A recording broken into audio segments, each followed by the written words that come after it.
శ్రావణం mega sale మీ CMR legacy of జ్యువెలరీలో విఏలో 50% వరకు తగ్గింపు. వివరాలకు సంప్రదించండి. నమస్తే, మీరు చూస్తున్న సుమన్ టీవీ. నేను మీ కీర్తి.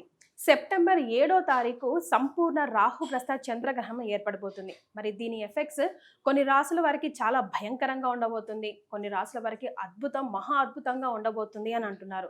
ఇందులో నిజమెంత, ఏ రాసుల వారు జాగ్రత్తలు పాటించాలి, ఏ రాసుల వారు ఖచ్చితంగా రెమెడీస్ ని పాటించాలి అన్న వివరాలు మనకి తెలియజేయడానికి మనతో పాటు ఉన్నారు. 2009 నుంచి 30,000కు పైగా జాతకాల పరిశీలన చేసి 2013 నుంచి 1,000 మందికి పితృదోష నివారణ కార్యక్రమాలు చేయించిన ప్రముఖ ఆస్ట్రాలజర్ బ్రహ్మశ్రీ నందిబట్ల శ్రీహరి శర్మ గురుగారు మనతో పాటు ఉన్నారు. నమస్తే గురుగారు. వాగర్థావివ సంపృక్తౌ వాగర్థ ప్రతిపత్తయే జగతః పితరౌ వందే పార్వతీ పరమేశ్వరౌ. ఆదిత్యాయ చ సోమాయ మంగళాయ బుధాయ చ గురుశుక్ర శనిభ్యశ్చ రాహవే కేతవే నమః. శృంగేరి జగద్గురు పీఠాధిపతులకి, కంచి పీఠాధిపతులకి నమస్కారములు తెలియచేసుకుంటూ కార్యక్రమాన్ని ప్రారంభిద్దాం. గురుగారు, ఇందాక నేను చెప్పినట్టుగా సెప్టెంబర్ 7వ తారీఖున రాహుగ్రస్త చంద్రగ్రహణం సంపూర్ణంగా భారతదేశంలో అయితే ఉండబోతుంది అంటున్నారు. వివిధ రాసుల వారికి చాలా భయంకరంగా ఉంది, కొంతమందికి అద్భుతంగా ఉంది అని అంటున్నారు. చాలా భయభ్రాంతులకి గురవుతున్నారు. సో దాని మీరు కరెక్ట్గా మా అందరికి దారి చూపిస్తారని ఒక నమ్మకం గురుగారు. తప్పకుండానమ్మా. అంటే చాలా ప్రసార మాధ్యమాలలో కొన్ని రాశులలో జన్మించినటువంటి వాళ్ళకి అద్భుతంగా రాజయోగాలు, కొన్ని రాశులలో జన్మించినటువంటి వాళ్ళకి మధ్యమ ఫలితాలు, కొన్ని రాశులలో జన్మించినటువంటి వాళ్ళకి పూర్తిగా అధమ ఫలితాలు అని చెప్పి కొంతమందికి సంతోషాన్ని, కొంతమందికి బాధని కలిగించే విధంగా అనేక కార్యక్రమాలు మనం ఈ మధ్య చూస్తున్నాం. వాస్తవానికి ఆ చెప్పినటువంటి రాశుల్లో అందరికీ రాజయోగాలు పడుతున్నాయా? ప్రారబ్ధ కర్మ కూడా. అంటే దీన్ని ఎలా మనం గుర్తించాలి? ఈ ప్రారబ్ధ కర్మ అనేటువంటిది ఒక వ్యక్తి యొక్క జన్మ జాతకాన్ని అనుసరించి ఆ వ్యక్తి జన్మించిన లగ్నాన్ని బేస్ చేసుకొని ఆ ప్రారబ్ధ కర్మ ఎంతవరకు ఉంది. ఈ గ్రహణ ప్రభావము కుంభరాశిలో 7వ తారీఖు సెప్టెంబర్ 2025 సంవత్సరం రాత్రి 9:57 ప్రారంభమయ్యేటువంటి సంపూర్ణ చంద్రగ్రహణం మధ్యరాత్రి 1:27 పూర్తవుతుంది. మధ్య మోక్షకాలం 11:52 నుంచి దాదాపు 8 నిమిషాల పాటు ఆ యొక్క సంపూర్ణముగా అదృశ్యమైపోతుంది చంద్రుడు. ఈ విధమైనటువంటి గ్రహణ ప్రభావము పాత గణిత పంచాంగాల ప్రకారం శతభిష మరియు పూర్వభాద్ర నక్షత్రంలో జన్మించినటువంటి వాళ్ళకి, దృగ్గణిత ప్రకారము కేవలం పూర్వభాద్ర నక్షత్రంలో జన్మించినటువంటి వాళ్ళకి ఈ యొక్క సంబంధించినటువంటిది ఏర్పడబోతుంది ఆ నక్షత్రంలో అని చెప్పి. కాబట్టి మనం 2 సిద్ధాంతాలు కనుక మనం ఆమోదింప చేసుకుంటే, ఇక్కడ శతభిష నక్షత్రానికి ముందున్నటువంటిది ధనిష్ట, శతభిషం తర్వాత పూర్వభాద్ర కూడా నక్షత్రం ఉంది కాబట్టి పూర్వభాద్ర తర్వాత అయినటువంటి ఉత్తరాభాద్ర, శతభిషంతో సమానమైనటువంటి అనుజన్మ తారలు స్వాతి మరియు ఆరుద్ర, అలాగే పూర్వభాద్రంతో అనుజన్మంగా ఉన్నటువంటి విశాఖ, పునర్వసు, మొత్తం కలిపితే 8 నక్షత్రాల్లో జన్మించినటువంటి వాళ్ళు ఈ యొక్క గ్రహణాన్ని చూడకూడదు. అలాగే ఈ సంబంధించినటువంటిది ధనిష్ట, శతభిషం, పూర్వభాద్ర, ఉత్తరభాద్ర, స్వాతి, ఆరుద్ర, పునర్వసు, విశాఖ, ఈ 8 నక్షత్రాల్లో జన్మించిన వాళ్ళు ఈ యొక్క గ్రహణ ప్రభావాన్ని అనగా గ్రహణాన్ని చూడకూడదు. గ్రహణ ప్రభావం ఈ 8 నక్షత్రాల్లో జన్మించిన వాళ్ళకి ఎక్కువగా ఉంటుంది. అయితే ఇక్కడే చాలామంది అనేక ప్రసార మాధ్యమాలలో ఈ రాశుల్లో కొన్ని రాశుల్లో జన్మిస్తే అద్భుతం, కొన్ని రాశుల్లో జన్మిస్తే మధ్యమం, కొన్ని రాశుల్లో జన్మిస్తే ఇక వాళ్ళ జీవితం వ్యర్థం, ఇక మృత్యుగండాలు ఇంకా చెప్పలా అనేటువంటి విధంగా భయపెట్టేస్తున్నారు. అవేమీ కావండి. ఎవరికి అంటే ఈ చెప్పినటువంటి అనగా సోకాడు ఎగ్జాంపుల్ చెప్తాను. మేషరాశిలో అద్భుతం అని చెప్తున్నారు, కానీ రాసి పెట్టుకోండి, మేషరాశిలో జన్మించిన వాళ్ళకి కూడా కష్టాలు తప్పవు. ఎందుకండి, ఎలా చెప్పగలుగుతున్నారు? అందరూ మేషరాశి అద్భుతం అంటున్నారు, మీరొక్కరే ఎందుకు మేషరాశి జన్మించిన కొంతమందికి ఇబ్బందులు వస్తాయి అంటే వాళ్ళ జన్మించిన లగ్నం వేరు కదమ్మా. కాబట్టి ఈ వివరాలు అనేటువంటివి కూడా మనం కూలంకషంగా మనం కార్యక్రమంలో ఎటువంటి పరిహారాలు చేసుకోవాలి అనేటువంటి విషయాల గురించి, ఏ రాశుల్లో జన్మించినటువంటి వాళ్ళకి, ఏ లగ్నాలు రాశుల్లో జన్మించిన వాళ్ళకి అద్భుతంగా ఉండబోతుంది, ఏ లగ్నాలు ఏ రాశుల్లో జన్మించిన వాళ్ళకి మధ్యమం, ఏ లగ్నాలు ఏ రాశుల్లో జన్మించినటువంటి వాళ్ళకి మధ్యం అనేది విడమరిచి మీకు తెలియచేయడం జరుగుతుంది. ఈ కార్యక్రమాన్ని ఆశాంతం వీక్షించండి. అద్భుతమైనటువంటి మీకు విషయాలు మీకు తెలియచేయడం జరుగుతుంది. గురుగారు, మరి కర్కాటక, సింహ, కన్య రాశుల వారికి ఈ గ్రహణం ఎఫెక్ట్ ఎలా ఉంటుందో వివరిస్తారా? కర్కాటక, సింహ, కన్య ఈ రాశుల్లో జన్మించినటువంటి వాళ్ళకి ప్రధానంగా గ్రహణం తరువాత దీపావళి వరకు మ్యాక్సిమం కార్తీక మాసం అంతవరకు కూడా ఏ విధంగా ఉండబోతుందనే విషయం తెలుసుకుందాం. మనం చూసుకున్నట్లయితే కర్కాటక రాశికి అష్టమ స్థానములో ఈ యొక్క గ్రహణం ఏర్పడబోతుంది. కాబట్టి సాధారణంగా గ్రహణ ప్రభావం అనగా శని కూడా అష్టమ స్థానంలోకి జారుతున్నాడు. అంటే ఏంటి, ఇక్కడ వక్రీకరించినట్టు కారణం చేత ఈ ప్రభావం కూడా ఉంటుంది. ఈ కారణం చేత కర్కాటక రాశి వారికి చాలా మటుకు ఇబ్బందికర పరిస్థితులు అనేటువంటివి కలుగుతాయి. అయితే అందరికీ కర్కాటక రాశిలో జన్మించిన వాళ్ళకి అందరికీ కలుగుతుందా అనంటే వాళ్ళలో కొంతమంది కొన్ని లగ్నాల్లో జన్మించి ఉంటారు. కొన్ని లగ్నాల్లో జన్మించిన వాళ్ళకి మంచి చెడు అనేటువంటిది ఉంటుంది. అది మనం ఎక్స్ప్లెయిన్ చేసుకున్నాం. ఇక సింహరాశి కనుక చూసుకున్నట్లయితే సప్తమ స్థానంలో గ్రహణం ఏర్పడబోతుంది. ఇది ప్రధానంగా కేంద్ర స్థానంలో ఏర్పడబోతుంది. కాబట్టి మధ్యమమైనటువంటి ఫలితాలు కలుగుతాయి. అలా అని చెప్పి అందరికీ కూడా సింహరాశిలో జన్మించిన అందరికీ ఒకే విధమైనటువంటి ఫలితాలు కలుగుతాయంటే మార్పులు అనేటువంటివి ఉంటాయి. అలాగే కన్యా రాశిలో జన్మించినటువంటి వాళ్ళకి షష్టమ స్థానంలో గ్రహణం ఏర్పడుతున్నటువంటి కారణం చేత వాళ్ళు అన్ని విధాలుగా అభివృద్ధి పదంలో ఉంటారు. ముఖ్యంగా కోర్టు కేసులు లాంటి వాటిలో విజయాన్ని పొందుతారు. శత్రువుల మీద పైచేయి సాధిస్తారు. అలాగే పోటీ వ్యాపారస్తుల మీద అద్భుతమైనటువంటి విజయాన్ని పొందుతారు అనే విషయాలుగా ఈ కర్కాటక రాశిలో జన్మించినటువంటి వారికి మనం సాధారణంగా చెప్పవచ్చు. అయితే కూలంకషంగా ఇన్ డీటెయిల్డ్గా మనం చెప్పదలుచుకున్నటువంటి విధానం ఏంటంటే, ఈ కర్కాటక రాశిలో జన్మించి ఉండి మేష లగ్నము, వృషభ లగ్నము, అలాగే కన్యా లగ్నము మరియు ధనుర్లగ్నము, చాలా జాగ్రత్తగా వినండి. మేష, వృషభ, కన్యా, ధనుస్సు ఈ లగ్నంలో జన్మించి ఉండి కర్కాటక రాశిలో గనక జన్మించి ఉంటే ఇప్పుడు మీరు అనేక ప్రసార మాధ్యమాల్లో చెప్పబడుతున్నటువంటి చెడు అనేటువంటిది 75% తగ్గిపోతుంది. 25% మాత్రమే కర్కాటక రాశిలో జన్మించినటువంటి వాళ్ళు ఈ యొక్క గ్రహణ ప్రభావానికి, దోషానికి గురి అవుతారు. ఇది క్లియర్ అయిపోయింది ఇక్కడికి. ఇక మిగిలినటువంటి మిథున, సింహ, తుల, మకర లగ్నంలో గనక జన్మించి ఉంటే ఏం జరుగుతుంది? కర్కాటక రాశిలో జన్మించి ఉండి ఈ చెప్పిన లగ్నాలు మిథున, సింహ, తుల, మకర లగ్నంలో జన్మించి ఉంటే 50% దోషము ఉంటుంది. 50% దోషము తొలగిపోతుంది. ఎందుకు? ఆ లగ్నాల్లో జన్మించారు కాబట్టి ఆ లగ్నాలని బేస్ చేసుకుని గ్రహణం ఏర్పడేటువంటిది 50% దోషము తగ్గిస్తుంది.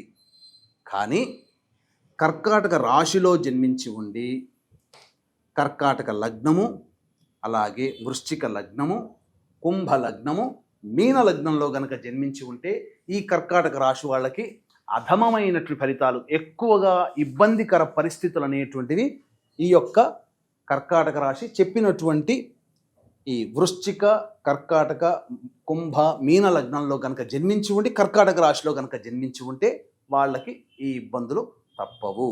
అనగా ప్రసార మాధ్యమంలో చాలా భయపెడుతున్నారు కదా, చాలా మటుకు జరిగేటువంటి అవకాశాలు ఉంటాయి.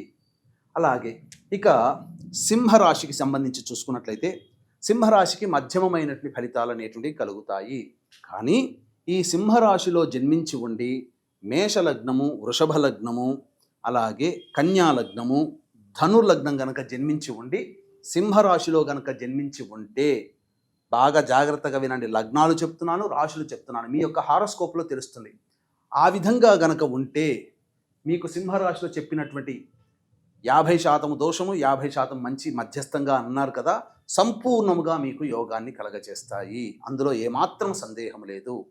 కానీ ఈ యొక్క సింహరాశిలో జన్మించి ఉండి మిథున లగ్నము, అలాగే తులా లగ్నము మరియు వృషభ లగ్నము, అలాగే ఈ సంబంధించినటువంటి మకర లగ్నంలో కనుక జన్మించి ఉండి, అనగా సింహరాశి, సింహలగ్నము, మిథున లగ్నము, తులాలగ్నము మరియు మకర లగ్నం, ఈ 4 లగ్నాల్లో జన్మించి ఉండి, గుర్తుపెట్టుకోండి, మిథునము, సింహము, తుల, మకర లగ్నంలో కనుక జన్మించి ఉంటే అప్పుడు వాళ్ళకి మంచి ఉత్తమమైనటువంటి ఫలితాలు కలుగుతాయి. అందులో ఏమాత్రము సందేహం లేదు. ఇక సింహరాశిలో జన్మించి ఉండి చెప్పినటువంటి విధంగా కర్కాటక లగ్నము, వృశ్చిక లగ్నము, అలాగే ఈ సంబంధించినటువంటి కుంభ లగ్నము, మీన లగ్నంలో కనుక జన్మించి ఉంటే వాళ్ళకి మధ్యమ ఫలితం అని చెప్పారు కదా సింహరాశి వాళ్ళకి. ఈ కర్కాటక, వృశ్చిక, కుంభ, మీన లగ్నంలో జన్మించి ఉండి సింహరాశిలో జన్మించి ఉంటే ఇబ్బందికర పరిస్థితులు ఎక్కువగా అవుతాయి. జీవిత భాగస్వాములతో కానీ, వ్యాపార భాగస్వాములతో కానీ, ఎవరితో కలిసి పనిచేస్తుంటారో వాళ్ళతో కానీ ఎక్కువగా తగాదాలు వచ్చే అవకాశము, ధనాన్ని నష్టపోయేటువంటి అవకాశము కలుగుతుంది. కాబట్టి జాగ్రత్త పడండి. ఈ కన్యా రాశిలో జన్మించి ఉండి మేష లగ్నము, వృషభ లగ్నము, అలాగే ధనుర్లగ్నము, కన్యాలగ్నం, కన్యాలగ్నము, ధనుర్లగ్నము, మేషలగ్నము, వృషభ లగ్నంలో జన్మించి ఉండి కన్యా రాశి గనక అయితే అద్భుతమైనటువంటి వాళ్ళ జీవితంలో యోగం అనేటువంటిది ఈ గ్రహణం తర్వాత ఆరంభమవుతుంది. తీసుకునే ప్రతి నిర్ణయం గొప్పగా ఉంటుంది. మధ్యమమైనటువంటి ఫలితం ఎలా అంటే కన్యా రాశిలో జన్మించి ఉండి మిథున లగ్నము, సింహ లగ్నము, తులా లగ్నము, మకర లగ్నం, ఈ లగ్నాల్లో జన్మించి ఉండి కన్యా రాశిలో జన్మించి ఉంటే కన్యా రాశికి అద్భుతంగా చెప్పారు కదా, ఆ అద్భుతమైన దాంట్లో 50% మాత్రమే ఫలితాలు పొందుతారు. ఇది చెప్పవచ్చు. కన్యా రాశిలోనే జన్మించి ఉండి కర్కాటక లగ్నము, అలాగే వృశ్చిక లగ్నము, కుంభ లగ్నము, మీన లగ్నంలో కనుక జన్మించి ఉంటే అద్భుతం అని చెప్పారు కదా, ఆ అద్భుతంలో 25% మాత్రమే యోగము, 75% అవయోగం. ఎందుకంటే లగ్నాలు అనేటువంటివి ప్రధాన భూమిక పోషిస్తాయి కాబట్టి ఏం జరగబోతుంది అనగా కర్కాటక రాశి వారికి కర్కాటక సంబంధించినది కాబట్టి అష్టమం కాబట్టి ఆరోగ్యం పట్ల శ్రద్ధ వహించాలి. అలాగే మనీ పరంగా లాసెస్ అనేటువంటివి ఉంటాయి. విదేశీయానం, విదేశీ ప్రయత్నాలు సరిగ్గా ఉండవు. అన్ని అవకాశాలు దగ్గర దాకా వచ్చి అదృష్టం వెనక్కి వెళ్ళిపోతుంది. ఇక సింహరాశిలో అంటే ఇంతకుముందు చెప్పుకున్నట్టుగా ఎవరితో కలిసి పని చేస్తుంటామో వాళ్ళతో ఇబ్బందులు, ఉద్యోగంలో కానీ, వ్యాపారంలో కానీ, వృత్తిలో కానీ, జీవిత భాగస్వామితో, వ్యాపార భాగస్వామితో చాలా మటుకు ఇబ్బందులు అనేటువంటివి కలుగుతాయి. ఇక కన్యా రాశిలో చెప్పినటువంటి విధంగా చెప్పిన కొన్ని లగ్నాల్లో జన్మించిన వాళ్ళకి అద్భుతం, కొన్ని లగ్నాల్లో జన్మించిన వాళ్ళకి మధ్యమం, కొన్ని లగ్నాలలో జన్మించినటువంటి వాళ్ళకి అధమాతి అధమ ఫలితం. కాబట్టి చెప్పుకున్నటువంటి విధంగా ఈ యొక్క రాశిలో కన్యా రాశిలో జన్మించినటువంటి వాళ్ళకి కొంత శుభ ఫలితాలు, అశుభ ఫలితాలు అనేటివి కలుగుతాయని చెప్పవచ్చు. గురుగారు, మరి ఇంత ఇబ్బందుల్లోంచి వారు బయటపడాలంటే ముఖ్యంగా ఈ 3 రాశుల వారు కూడా ఎలాంటి పరిహారాలు చేసుకుంటే బాగుంటుందంటారు? ప్రధానంగా ఈ యొక్క 3 రాశుల్లో జన్మించినటువంటి వాళ్ళకి ఏ లగ్నంలో జన్మిస్తే వాళ్ళకి యోగాలు, ఏ లగ్నంలో జన్మిస్తే అవయోగాలు, ఏ లగ్నంలో జన్మిస్తే అధమాతి అధమ ఫలితాలు కలుగుతాయి అని మనం ఇంతకుముందు తెలియజేసుకున్నాం. కాబట్టి ప్రధానంగా ఏ సమస్యకైనా పరిష్కార మార్గాలు 2 రకాలు ఉంటాయి. ఆరోగ్యానికైనా, మనం జీవితంలో ఎదుర్కొనే సమస్యలకైనా. కాబట్టి ఒకటి మానవ పరిష్కారం, 2 దైవ పరిష్కారం. మానవ పరిష్కారం అంటే మనం వాటిని అధిగమించడం కోసం నిజాయితీగా శ్రమతో కూడినటువంటి కష్టాన్ని నమ్ముకోవడం, పైగా ఆ వచ్చే ఇబ్బందుల్ని భరించడానికి మనం సంసిద్ధులై ఉండడం. దైవ పరిష్కారం ఉన్నప్పుడు ఏంటంటే దైవానుగ్రహం వల్ల ఏమవుతుంది, ఆ యొక్క ఇబ్బందులు మనల్ని బాధించకుండా అటువంటి సమస్యల నుంచి బయటపడగలిగేటువంటి మార్గం మనకు దొరుకుతుంది. కాబట్టి మానవ పరిష్కారంలో భాగంగా చెప్పబడేటువంటి పరిహారాలు మనం తెలియజేసుకుందాం. ముఖ్యంగా దైవ పరిష్కారం ఉన్నప్పుడు ఈ యొక్క గ్రహణానికి సంబంధించినటువంటి పరిహార క్రియలు వాళ్ళు ఇంట్లో చేసుకోలేరు. కాబట్టి మన పీఠం ఆధ్వర్యంలో ఈ యొక్క కర్కాటక, సింహ, కన్యా రాశులలో జన్మించినటువంటి వాళ్ళకి సంబంధించి గ్రహణ దోష నివారణ పూజలు, హోమాలు అనేటువంటివి జరిపించడం జరుగుతుంది. అందులో దుర్గా సూక్త పారాయణము, లక్ష్మీ సూక్త పారాయణము, అలాగే రాహుగ్రహం, చంద్రగ్రహ, శనిగ్రహ జపము అనేటువంటిది జరిపించి తదనంతరం ఈ దేవతల యొక్క హోమాది కార్యక్రమాలు 8వ తారీఖు రోజు సాయంత్రం 6 గంటలకి ప్రారంభమవుతుంది. ఎందుకంటే ఏర్పడే పూర్వభాద్ర నక్షత్రం 8వ తారీఖు రాత్రి 11 గంటల వరకు ఉంటుంది. కాబట్టి మనం సాయంత్రం 6 గంటలకి 8వ తారీఖు రోజున మనం కార్యక్రమం చేస్తున్నాం. సాయంత్రం 5 గంటల లోపల మీ గోత్రనామాలు నమోదు చేసుకోవచ్చు. ఈ కార్యక్రమంలో నమోదు చేసుకున్నటువంటి వాళ్ళకి శక్తిపాతము చేయబడినటువంటి కరుంగలి మాల అనేటువంటిది ఇవ్వడం జరుగుతుంది. అతి సామాన్య మానవుడు కూడా పాల్గొనే విధంగా ఈ యొక్క కార్యక్రమ రూపకల్పన జరిగింది. కాబట్టి కార్యక్రమ తదనంతరం కాంటాక్ట్ చేసి మీ యొక్క గోత్రనామాలు నమోదు చేసుకోవచ్చు. ఈ కార్యక్రమంలో కేవలం ఒక 108 మందికి మాత్రమే అవకాశం అమ్మా. ఎందుకంటే ఇంకా ఎక్కువ మందికి తీసుకోలేదు. ఎందుకంటే ఆ శక్తిని మనం అందరికీ పంచలేం. కాబట్టి ఈ కార్యక్రమం చూడగానే మీరు నమోదు చేసుకుంటే మీకు ఆ యొక్క కార్యక్రమంలో మీకు ఈ యొక్క పాల్గొనే అవకాశం ఉంటుంది. ఇక మానవ పరిష్కారంగా చేసుకోదలిచినటువంటిది ఏంటంటే ఇత్తడి పాత్ర కానీ, కాంస్య పాత్ర కానీ, అంటే బ్రాంజ్ ఈ యొక్క పాత్ర కానీ, లేదా మట్టి ప్రమిద కానీ తీసుకొని వెండి చంద్రబింబము, వెండి సర్పబింబము, వెండి సూర్యబింబము ఇవి ఆ పాత్రలో వేసి అవి మునిగిపోయేంతగా ఈ యొక్క సంబంధించినటువంటి ఆవు నెయ్యి వేసి, అలాగే 8వ తారీఖు రోజున కాలకృత్యాదులు తీర్చుకొని దగ్గరలో మంచి పండితులు, అర్చక స్వాముల దగ్గర కానీ, లేదా మీ ఇంటి పురోహితుల కానీ పిలిపించుకొని వస్త్ర సహితముగా బియ్యము, మినుములు, కొన్ని నల్ల నువ్వులు ప్లస్ ఈ యొక్క పాత్రని ఆ యొక్క వస్త్రం మీద పెట్టి ఆ పాత్రలో ఆ యొక్క ఆవు నేతిలో మీ యొక్క ముఖబింబం అనేటువంటిది చూసి సంకల్ప విధానముగా ఇచ్చి దక్షిణ ఇచ్చి ఆ యొక్క బ్రాహ్మడికి దానం చేయండి.